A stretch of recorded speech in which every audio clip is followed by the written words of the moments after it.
요즘 제 블로그와 링크드인, 인스타그램으로 이런 문의가 자주 들어옵니다.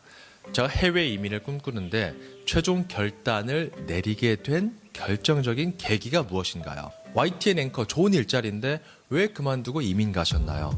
오늘은 이 이야기를 좀 해보도록 하겠습니다. 저간의 사정이 있었죠. 트리거 포인트가 된 지점만 콕 찍어서 먼저 말씀을 드리면 일단 좀 그냥 다 놔버리고 싶었어요. JTBC 비긴 어게인에 가수 박정현 님이 나와서 미아를 불렀던 이탈리아 편이 있었는데 그때 그 노래를 들으면서 좀 영감을 많이 얻었고요.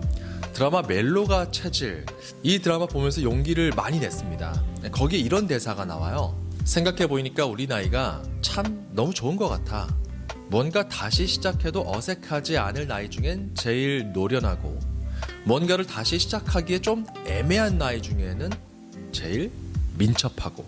30대 여자 주인공이 친구들에게 건네는 대사인데요.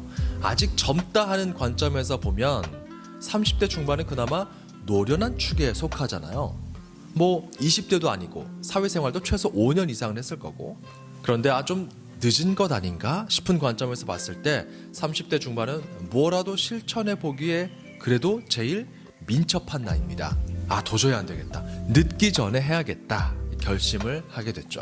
그 결심을 하게 되기까지의 과정을 잠깐 들어보시죠. 제 첫 직장이 매일경제TV 경제방송이었습니다. 그때 JTBC, TV조선, 채널A, MBN 이렇게 4대 종편이 막 출범했을 때였습니다. 저는 MBN 최종 면접, 장대환 회장 면접까지 갔다가 이제 떨어졌는데 매일경제TV 개국한다고 회사에서 또 연락이 왔어요. 이쪽 최종 면접을 보겠느냐. 그래서 국장님 면접을 보고 대표님까지 최종 면접을 보고 합격을 했습니다. 창단 멤버가 된 거죠. 근데 제가 사회 초년생이잖아요. 뭔가 공급이 필요한데 아무것도 갖춰진 게 없었습니다. 사원증도 없고 메일도 막 메일 만들어 달라고 막 요청해야 되고 명함도 없고요. 누구 하나 가르쳐 줄 사람이 없잖아요. 제가 창단 멤버니까. 방송 경력이 없는데 또 팀장이 됐어요. 귀신이 고칼 노릇이죠. 뭔가 좀 OJT도 받고 선배들한테 이것저것 좀 방송 조언도 듣고 여러 가지 체계를 배워야 되는데 그런 공급이 전혀 없는 상태에서 무에서 유를 창조한다는 건 굉장히 어려운 일이었습니다. 그래서 이제 MBN 아나운서 앵커 선배들 이렇게 막 따라가면서 저 방송할 때 옆에 가서 지켜보면서 귓동냥 듣고 그리고 저렇게 방송하는구나. 이때는 마이크를 이런 식으로 좀 바꿔서 사용하는구나. 디테일한 것들을 눈치를 보면서 이제 막 배우기 시작한 거죠. 분장실도 처음엔 저희가 없었거든요. 그래서 MBN 분장실에 잠깐 그 텀이 빌 때 그 사이에 끼어 들어가서 빨리 분장 받고 나오고 굉장히 그 눈칫밥을 먹어야 됐던 그런 서러웠던 시절이 있습니다. 그리고 그 회사 결정권자가 제가 정말 좋은 표현과 그리고 예의를 갖춰서 표현을 하자면 굉장히 거친 분이었어요. 그래서 구성원들이 진짜 다 힘들었습니다. 그렇게 일하던 중에 한 1년 정도가 흘러갈 때 부산 MBC 공채가 열렸고요. 부산 MBC 공채는 한 300대 1에서 한 400대 1이 좀 넘었던 것 같아요. 여기서 제가 지금 프리랜서로 활약을 하고 있는 우리 정유진 아나운서와 함께 합격을 했습니다. 제 동기죠. 그런데 여기도 정규직은 아니었어요. 2년 정도 연봉 계약직 아나운서로 갑자기 뽑혔습니다. 필기 시험도 치고 거의 한 2개월 정도 걸려서 시험을 봤는데 2년 연봉 계약직으로 계약을 하자 하더라고요. 이제 잘하면 나중에 정규직 전환 평가를 해서 정규직 되게 해준다. 이런 약속을 해줬는데 이제 구두 약속이었죠. 근데 또 정규직 전환은 안 해주더라고요. 방송 잘한다 칭찬은 많이 들었지만 별 소용은 없었습니다. 그때 제 첫 아이가 태어날 때라서 사내 정치를 이제 아이를 봐야 되니까 좀 열심히 못한 게 원인이 아닐까 이런 생각도 지금 돌아보면 하게 되는데요. 모르죠. 근데 그때 당시에 많이 들었던 이야기가 술자리 좀 더 참석을 해라, 더 인사도 하고 다녀라, 더 허리를 굽혀서 더 이 사람 저 사람에게 해라. 뭘 하라는 거예요? 그런 말을 많이 들었는데 어쨌든 물리적으로 힘들었습니다. 아내와 다툼도 잦아졌고요. 일단 아내 입장에서는 너무 힘들잖아요. 밤에 잠도 못 자고.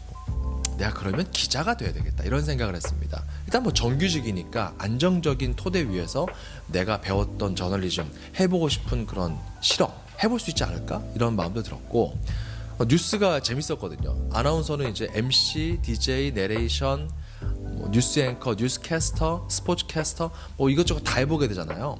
그 중에서 이제 뉴스가 뭔가 사회가 좀 변화되는 그런 mo습들을 이제 보게 되니까 제일 보람도 있고 의미도 있다 이렇게 생각을 했습니다. 그래서 기자 시험을 치기 시작합니다. 그 과정 중에 YTN 라디오 아나운서에 합격을 했고요. YTN 라디오를 다니면서 기자 공채 시험을 보러 다녔죠. 기자 시험은 논술 작문, 이 필기 시험이 굉장히 중요한 포인트인데 한 5군데 정도 시험 떨어지고 나서 보니까 어느 정도 감을 잡았습니다. 그래서 6번째부터는 이제 필기 시험 통과하고 실무 면접, 최종 면접까지 이렇게 올라가면서 시험 보고 떨어지고 시험 보고 떨어지고 시험 보고 떨어지고 반복이었죠. 그러다가 YTN 앵커 사내 오디션 이게 딱 열립니다. YTN은 내부적으로 앵커들을 계속 이렇게 채용하거든요. 여기 지원을 했고 합격했습니다. 제가 내부적으로 인정받는 만큼 꾸준히 일할 수 있는 직장이었고 사회적으로도 뭐 YTN 앵커 하면 꽤 화려하잖아요. 눈에 띄는 직업이었습니다. 제일 보람 있었던 건 2018년 남북 정상회담 때 메인 프레스센터 현장 중계 앵커로 나갔던 거. 메인 프레스센터 연결해서 자세한 소식 좀 더 알아보겠습니다. 정병진 앵커. 네, 남북 정상회담 KNTX 메인 프레스 센터에 나와 있습니다. 제3차 남북 정상회담 공동 선언문 내용이 공개됐습니다. 핵심은 3가지입니다.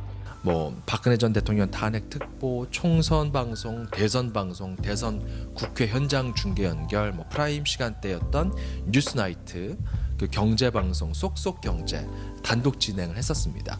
다양한 프로그램에서 뉴스를 만들면서 커리어 패스를 밟았죠. 근데 여기도 정규직은 아니에요. 대신 잘하면 정규직 전환해주는 제도가 잠깐 있었는데 여러 정치, 경제, 문화적 상황이랄까요? 여러 변수가 복잡 미묘하게 발생하면서 이 제도가 사라졌습니다. 제가 쏟아붓는 시간과 열정 대비 제 처우상 그 다음 단계, 그 다다음 단계가 보장되지 않는 상황이 여전했던 거죠.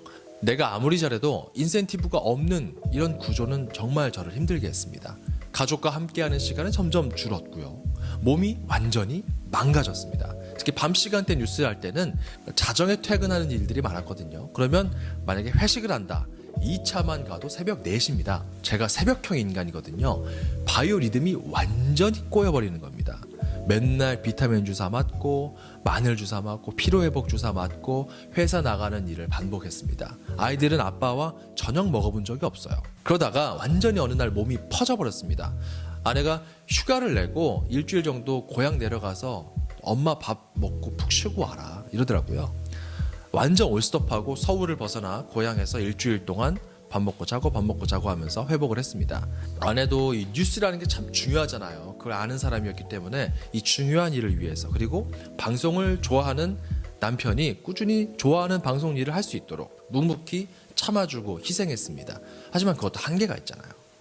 내적인 어려움이 쌓이고 있었고 불만도 정말 커졌습니다. 그리고 언론사가 정권 따라서 영향을 생각보다 많이 받습니다. 이건 뭐 제가 자세히 말씀드리기 좀 그래요. 좋은 보도를 위해서 고군분투하는 언론인들이 많은데 우리나라 언론사 구조가 참 애매하다. 뭐 이렇게만 두루뭉술하게 말씀드리고 넘어가겠습니다. 정말 힘듭니다. 그러다 어느 날 퇴직을 앞둔 어느 선배를 보는데 야, 내가 정말 현재 이 패턴으로 가다가는 정년까지 가기도 어려울 텐데 내가 정말 기적적으로 잘 버텨내서 저 자리까지 가더라도 저 선배의 모습이 내 미래의 모습이다. 이러면 내가 행복할까? 보람이 있는 걸까? 이런 회의감이 막 들더라고요. 내가 진짜 하고 싶은 게 뭘까? 아나운서, 저널리즘, 뉴스 전문 앵커로서의 전문성, 내가 뭔가 좀 더 배우고 성장해서 꿈을 키운 다음에 성공이라는 것을 해볼 수 있을까? 회의감이 들었습니다. 성공이라 하면 뭐 한국에서 손석희 사장님처럼 되는 건데 그런 아웃라이어가 되기에 지금은 너무 다매체 다채널 시대, 디지털 시대인데다가 저는 정규직도 아니었고요. 모든 걸 다 쏟아 부어야 되는데 그래야 될까 말까 거의 안 되겠죠? 근데 별 보상도 없어. 그런 가운데 초인적인 노력을 기울이기는 싫은 거죠. 하루 24시간 온종일 뉴스에 매몰돼 살아가면서 씨름을 해도 잘해야 본전, 못하면 나가리, 위험, 그냥 명예로 일을 하는 겁니다. TV에 나온다는 점, 내 얼굴이 방송에 나와서 가족들이나 몇몇 사람들이 알아봐 줄 때의 그런 뿌듯함, 이런 거 외에는 직업적 효능감이 급격히 떨어지더라고요. 또다시 취준생 때처럼 원점으로 돌아오는 기분이었습니다. 뭔가 기반이 닦이고 상부 구조가 완성되는 그런 흐름이 아니라 모래성을 계속 쌓는 기분. 거대한 파도가 모래를 싹 훔쳐가 버리면 맥이 빠져버리는 그런 현실. 개편 때마다 직면했죠. 더 공부도 하고 싶고 유학도 가고 싶고 좀 쉬고 싶다. 이런 생각이 들었습니다.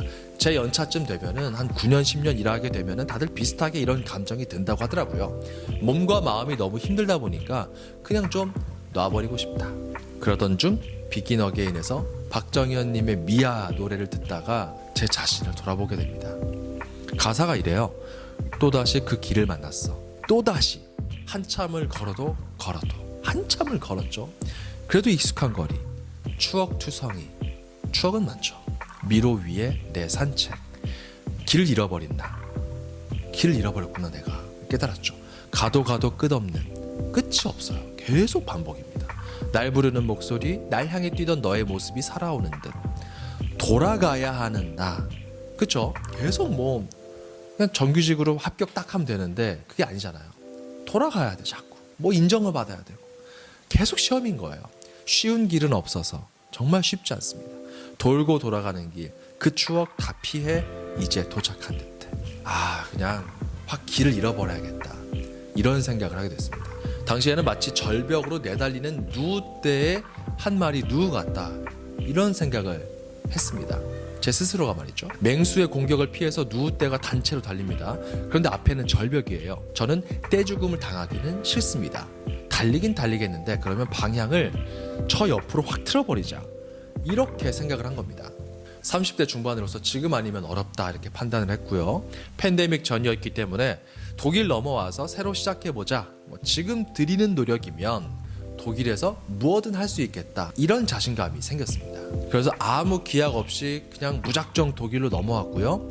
2년 동안 정말 생고생을 했습니다. 지금은 글로벌 비즈니스 데이터 플랫폼 스태티스타라는 직장에서 안정적으로 회사 생활하고 있습니다. 독일 저랑 잘 맞고요. 회사 비전도 좋고 저도 제 일에 대한 만족도가 굉장히 높습니다. 미래를 드디어 설계할 수 있게 된 거죠. 그런데 저는 정말 운이 좋은 케이스죠. 무작정 와서 이렇게 자리를 잡는 거는 정말 어려운 일이거든요.